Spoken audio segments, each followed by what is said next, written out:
They say the third time is the charm, but Torchlight 3 didn't quite light my fire.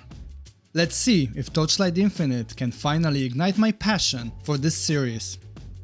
I have a confession to make. I never really got into the Torchlight series. Previous games were enjoyable, but the vibrant, candy-colored art style and character skills just didn't click with me.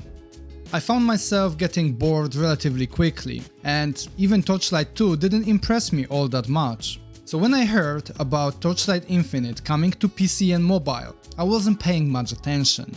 After all, I tend to steer clear of mobile games. But then I got a little bit bored of Last Epoch and stumbled upon gameplay footage of Torchlight Infinite. Something about it caught my eye, and before I knew it, I was 14 hours deep into the game. And so, I decided to create this video to help new potential players understand what they are getting into with Torchlight Infinite, and also to share my experience leveling up 2 characters to level 50. So sit back, relax, and join me as I delve into the colorful world of Torchlight Infinite and share my thoughts on this latest entry in the series. By the end of this video, you should have a good idea of what to expect from this game and whether it's worth your time or not.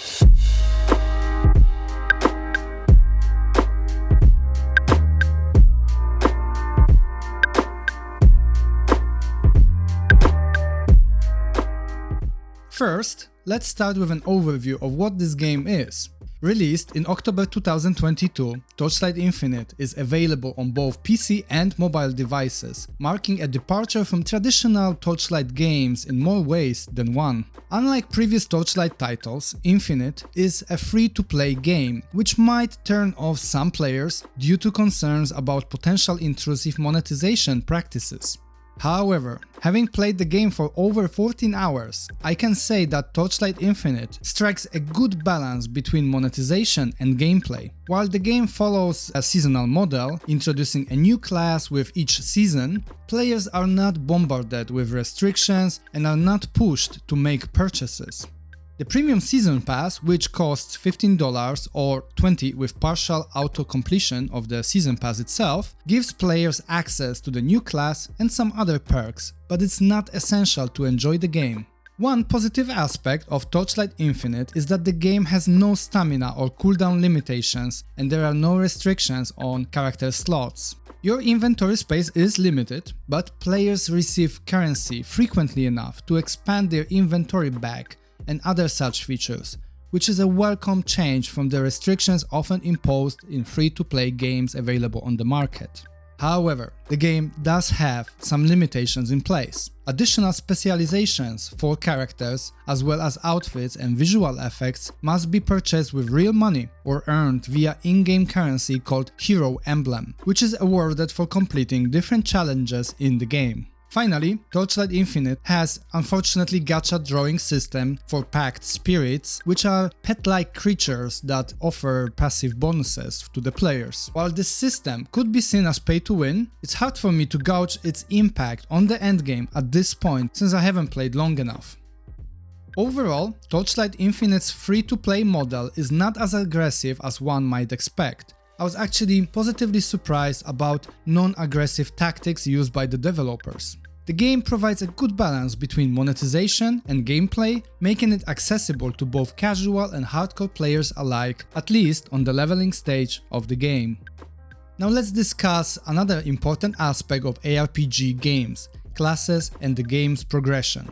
Torchlight Infinite offers 6 unique characters to choose from, each with their own specializations. Rihan, the typical warrior archetype, has the anger specialization that builds rage to boost his stats. Carino, the ranger option, uses ammunition to boost projectile-based skills. Gemma is the mage. Spacetime Witness Yoga, this is a mouthful, is the illusionist who combines magic and technology, while Moto is the minion commander. And the newest addition to the game, Erika, is the rogue-like archetype. As we progress through the game, we can customize and improve our characters by choosing from a variety of active skills, which can be slotted with up to 5 modifiers per skill. We also have access to 3 passive skills that can be upgraded.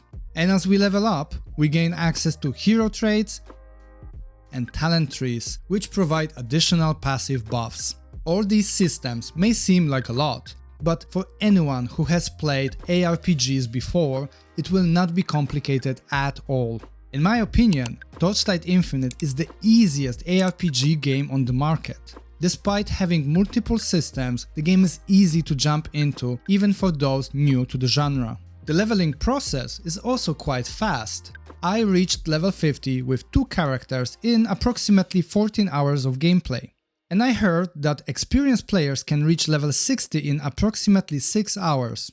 And now is probably a good moment for us to discuss my experience with leveling characters in Torchlight Infinite, so let's jump into this part of this video.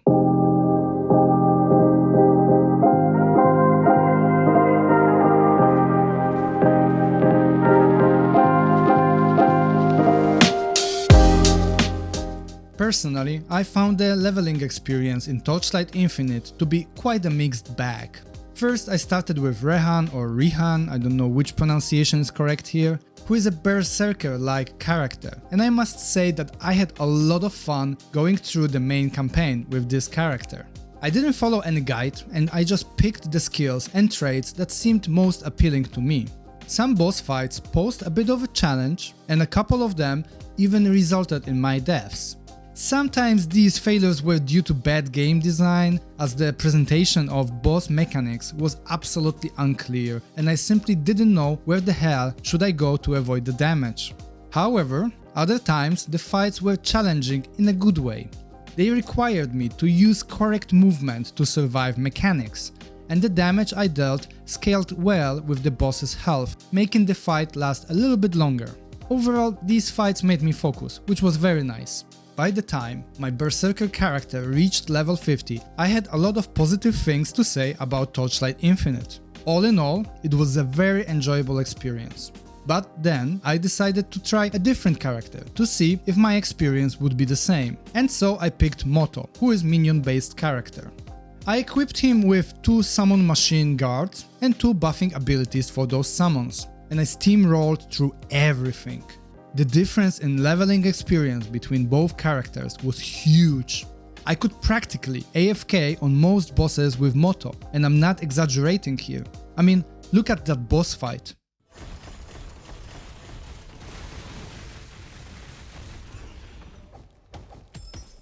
Combined with a passive playstyle of a minion master, this extremely low difficulty of the game resulted in a boring experience so far with this character. Moreover, loot has been uninteresting so far. I have not seen any unique or set items dropping. With Rehan, I found a lot of upgrades during my leveling journey. However, with Moto, almost nothing I pick up adds to my minions' damage, which might be a good thing considering how overpowered they are as a baseline. The lack of viable loot at this stage adds yet another layer of boredom to leveling process with minions.